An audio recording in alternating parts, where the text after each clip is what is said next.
اللهم لك الحمد أنت نور السماوات والأرض. اللهم لك الحمد أنت ملك السماوات والأرض. اللهم لك الحمد أنت خالق السماوات والأرض. اللهم لك الحمد حتى ترضى، ولك الحمد إذا رضيت، ولك الحمد بعد الرضا، ولك الحمد في الأولى والآخرة يا ذا الجلال والإكرام.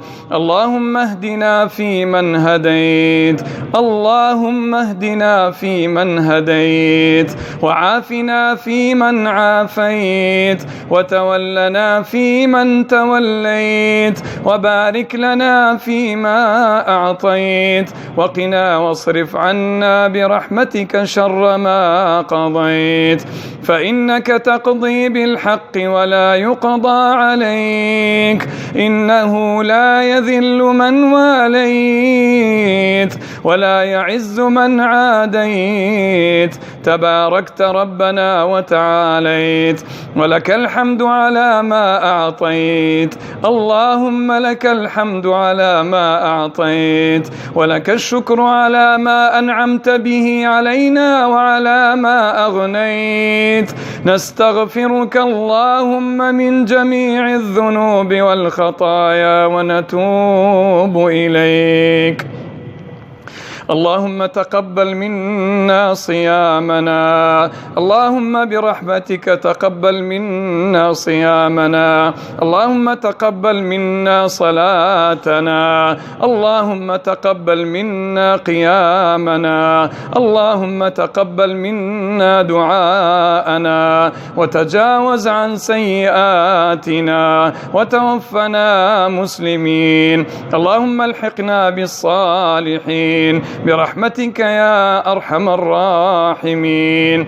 اللهم اغفر لموتانا وموتى المسلمين، اللهم ارحم موتانا وموتى المسلمين، اللهم اشف مرضانا ومرضى المسلمين، اللهم اغفر لوالدينا، اللهم ارحم والدينا، اللهم تجاوز عن سيئات والدينا وارحمهما كما ربونا صغارا برحمتك يا أكرم الأكرمين. اللهم اجعل القرآن العظيم ربيع قلوبنا ونور صدورنا وجلاء همومنا وذهاب أحزاننا برحمتك يا أرحم الراحمين. اللهم ارحم من شيد هذا المكان ومن يعمل فيه بإحسان. اللهم آمنا في بلادنا، اللهم آمنا في بلادنا، اللهم آمنا في مساجدنا، اللهم آمنا في بيوتنا، اللهم آمنا في كردستاننا، اللهم اجعله بلدا آمنا مطمئنا، اللهم اجعل فيها الخيرات والرحمات والبركات برحمتك يا رب الأرض والسماوات.